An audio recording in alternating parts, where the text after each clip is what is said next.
নমস্কার, আপনারা দেখছেন পরগনা নিউজ, সঙ্গে রয়েছে আমি সোমনাথ ভট্টাচার্য। আজকে আমাদের মধ্যে পেয়ে গেছি বর্ষিয়ান তৃণমূল নেতা ধীমান রায়কে। প্রথমেই আপনাকে স্বাগত জানাচ্ছি।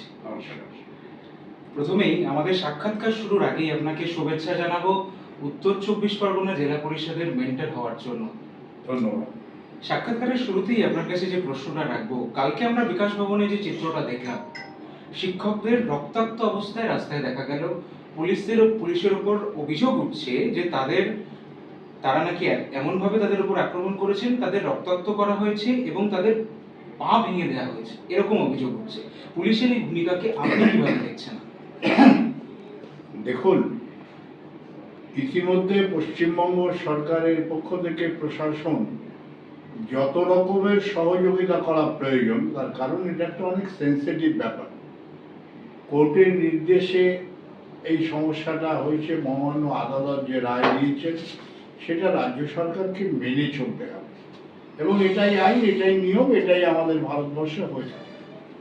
আমি আপনাদের কাছে বলবো যে শিক্ষকদের গায়ে হাত দেওয়া কেউ কখনো আমরা পছন্দ করি না, গায়ে হাত দেওয়া হয়ও না, কিন্তু যে ঘটনাটা ঘটেছে এই ঘটনাটাও সমর্থনযোগ্য নয়। আমার অধিকারকে যদি আপনি কেড়ে নেন তখন আমিও রিয়াক্ট করব।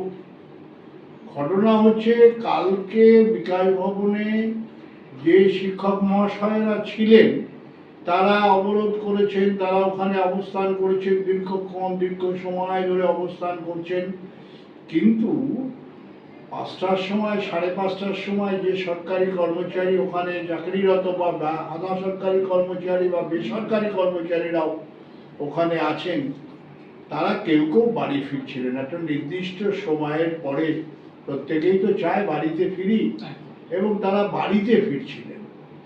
এমনও আছেন যে যা আমাদের বোনেরা, তারা গর্ভবতী মহিলা, তাদের খুব অসুস্থ, তাদের ওষুধের প্রয়োজন হয়, তাদের যাওয়ার প্রয়োজন হয় নির্দিষ্ট টাইমে, কিন্তু অফিস তো তাকে করতেই হয়।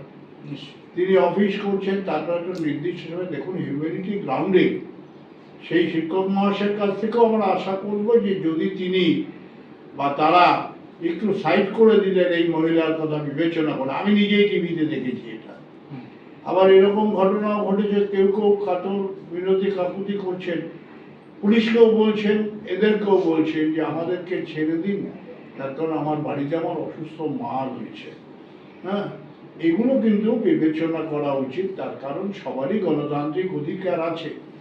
নিশ্চয়ই আপনারা অবস্থান করবেন, আপনারা বিক্ষোভ করবেন, এবং মাননীয় মুখ্যমন্ত্রী মমতা ব্যানার্জি ইতিমধ্যে তিনি রিভিউ পিটিশন করেছেন এবং বলেছেন যে এখান থেকে আমাদের কি করে পরিত্রাণ পাওয়া যায়, আমরা সেই রুটটা খুঁজছি এবং আশা করি সেই রুটটা আমরা পেয়ে যাব। আমি শিক্ষক মহাশয়দের কাছে অনুরোধ করব, ওনারা সমাজের একটা সিভিল সোসাইটির মানুষ, ওনারা শিক্ষকতার সঙ্গে যুক্ত, এমন কিছু করবেন না যাতে পরবর্তী প্রজন্মে আমাদের এই শিক্ষক মহাশয়দের সম্বন্ধে ছাত্রদের বা ছাত্রীদের একটা বিরূপ প্রতিক্রিয়া তৈরি হয়। আমি আবার আপনারা বলছি আপনাদের টিভি মারফত যে আরও একটু সহানুভূতিশীল হন এবং আপনারা নিশ্চয়ই অবরোধ, অবস্থান সব কিছু করবেন তা গণতান্ত্রিক রীতি নীতিকে বজায় রেখে। এটাই আমার কাছে